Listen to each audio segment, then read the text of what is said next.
ચાલો હવે અમારી છટકીને ક્યાંય ન જાય.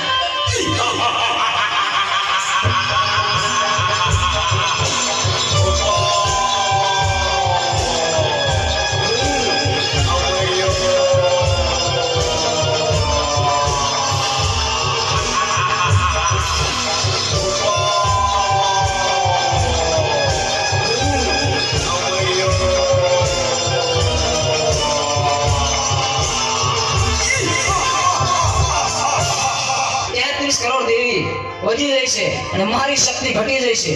તો હવે મને જીવવા નહીં દે તો ચાલ સામે ગાયનું કરવું પડ્યું છે તો એમાં સંતાઈ જાવ તો પણ અહીંયા કોઈ પણ દેવી નહીં આવે.